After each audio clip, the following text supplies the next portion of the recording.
Hola, soy un cristiano reformado y aquí podrás escuchar mis blogs a través de estos podcasts.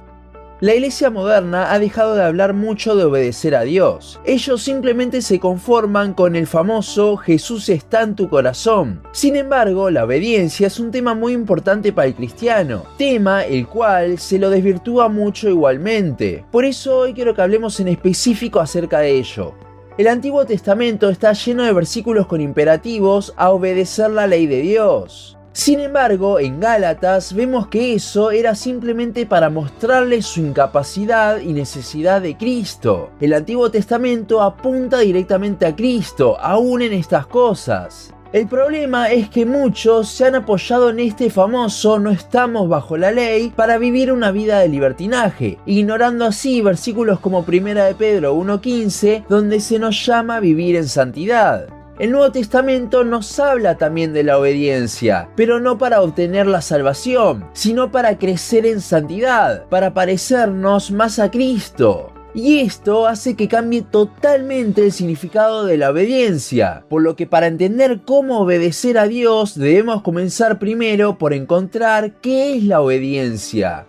La Universidad de Oxford define la obediencia de la siguiente forma: acción de acatar la voluntad de la persona que manda, de lo que establece una norma o de lo que ordena la ley. Si esto lo comparamos con el Antiguo Testamento es muy fácil. Obedecer a Dios termina siendo cumplir su ley. Pero como dijimos antes, ya no estamos bajo la ley, sino bajo la gracia. Y además la ley nunca la podemos cumplir. Cristo fue quien sí pudo cumplir con la ley. Vivió la vida perfecta para que nosotros, incapaces, no tengamos que hacerlo. Concentrémonos en la primer parte de la definición, donde dice que es acatar la voluntad de la persona que manda. Teniendo en cuenta que Dios es el soberano por sobre todo, Él es la primera persona que manda en el universo. Y su voluntad no solo la vemos en la ley, sino que el Nuevo Testamento nos revela mucho sobre cómo Él quiere que sus hijos vivan. Gran parte de las epístolas tienen una parte práctica con imperativos mostrándonos esto.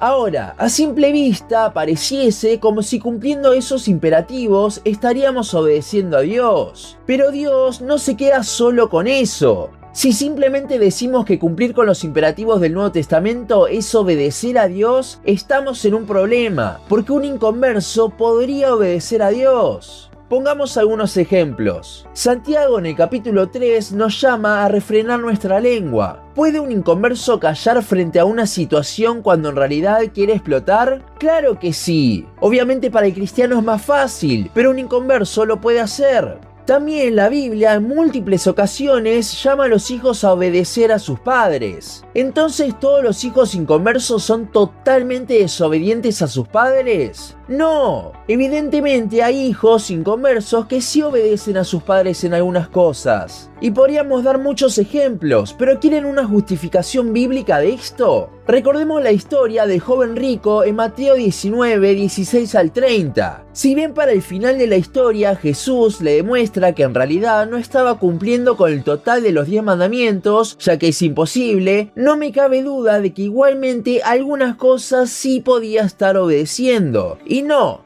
hablo de que los cumpliese a la perfección, pero sin dudas algunas cosas sí obedecía, entre comillas. Por ejemplo, quizás sí odiaba a alguna persona, pero no la había matado. No cumplía con ese mandamiento a la perfección, a la estatura de Cristo. Nadie puede hacerlo. Y Jesús mismo nos recalcó esto, pero sí se esforzaba por obedecer la superficie de todo. La obediencia a Dios es más que simplemente cumplir con unos imperativos. Recordemos los dos principales mandamientos en los que Cristo resumió toda su ley: amar a Dios por sobre todo y amar a nuestro prójimo como a nosotros mismos. Y esto no es una casualidad. No es que Cristo estaba resumiendo así los primeros 4 mandamientos en amar a Dios y los últimos 6 en amar al prójimo, como muchos sostienen.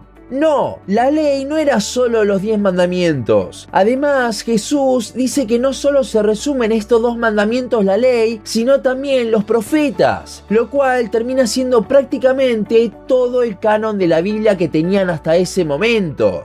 Básicamente lo que Jesús está diciendo es que todas sus enseñanzas se resumen en esas. ¿Por qué? Porque si nuestra obediencia no sale de esto, es en vano. Cumplir los imperativos de la Biblia es en vano si no cumplimos con los dos principales mandamientos. Y aquí está el tema, solo obedecemos cuando lo hacemos con la motivación correcta. Podemos cumplir con los imperativos, pero si nuestra motivación no es la correcta, es lo mismo que nada, no estamos obedeciendo.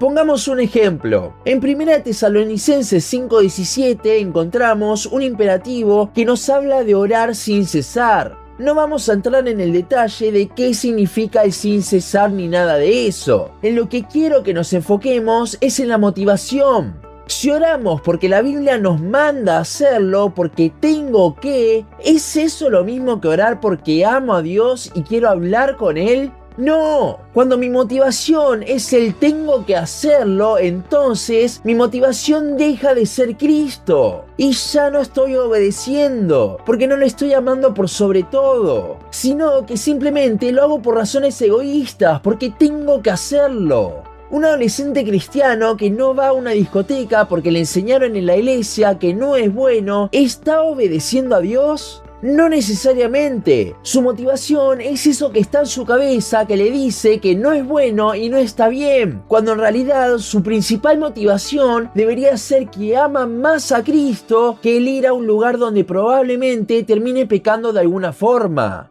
La obediencia a Dios no es un deber, eso es moralismo, sino que la obediencia al Señor es amor. Mi motivación es Él. Lo mismo con el segundo mandamiento. Cuando uno va a lastimar a alguien haciendo algo, si termina no haciéndolo por el simple hecho de que está mal, no va a estar obedeciendo, sino que obedecerá cuando no lo haga por amor a la persona. Uno es culpabilidad y moralismo, el otro es amor hacia Dios y hacia el prójimo.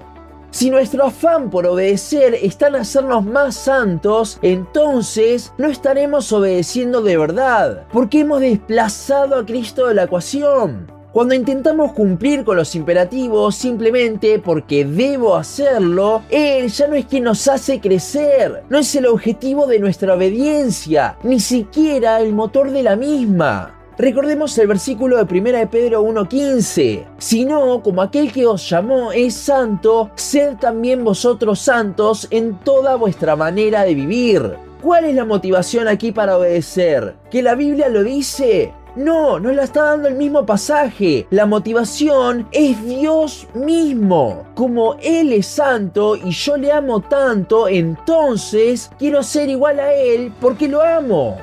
Vimos entonces que la verdadera obediencia viene del por qué obedezco. Cuando mi razón es Cristo mismo, lo que lo amo, y no simplemente un deber, es entonces que obedezco de una forma bíblica a Dios.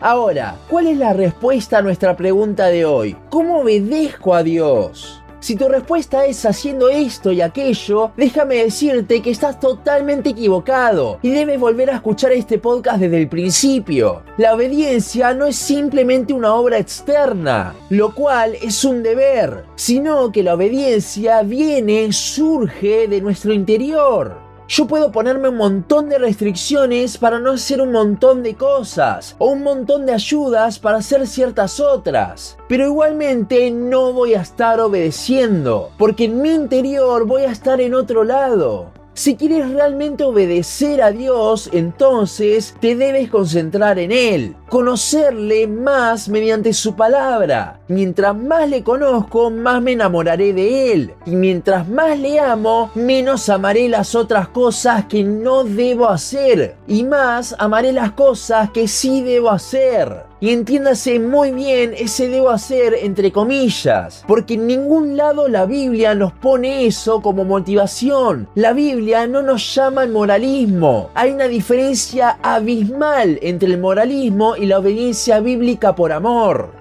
Ya no obedezco, entre comillas, por autoimposición, sino que lo hago por amor. Y es entonces solo de esta forma que puedo obedecer realmente con los dos principales mandamientos. Si obedezco por deber, entonces no voy a estar haciéndolo por amor a Dios, por lo que simplemente no estaré obedeciendo el mandamiento principal. Y no importa lo que haga o no, jamás le obedeceré realmente de esa forma. Esto es lo que les pasa a los inconversos. Por eso ellos jamás podrán obedecer a Dios, porque no lo aman. Y ojo, esta no es una fórmula mágica. Nuestra obediencia, por más de que esté motivada por lo correcto, Cristo, por más de que sea una obediencia bíblica, por más de que cumpla con los imperativos motivados por amor, jamás obedeceré de forma perfecta. No estamos glorificados. Recordemos que no podemos nosotros obedecer a Dios. Es solo por su gracia que vamos creciendo en santidad. Y les recomiendo volver a escuchar el capítulo del podcast titulado No Podemos. Todo esto, sumado a una motivación correcta por amor, hace que cuando desobedezca no me sienta culpable porque no hice lo que debía, sino que el amor me lleva a pedirle perdón al Señor. El deber, el moralismo, cuando fallo en mi obediencia, solo llevan a la culpa, pero la verdadera obediencia, el amor, llevan al arrepentimiento. Hasta aquí nuestro podcast de hoy. Seguinos en Facebook, Instagram, YouTube y Spotify. En todas nos encontrás como Un Cristiano Reformado. También seguinos en uncristianoreformado.blogspot.com para leer el resto de nuestros blogs. Nos vemos en la siguiente ocasión.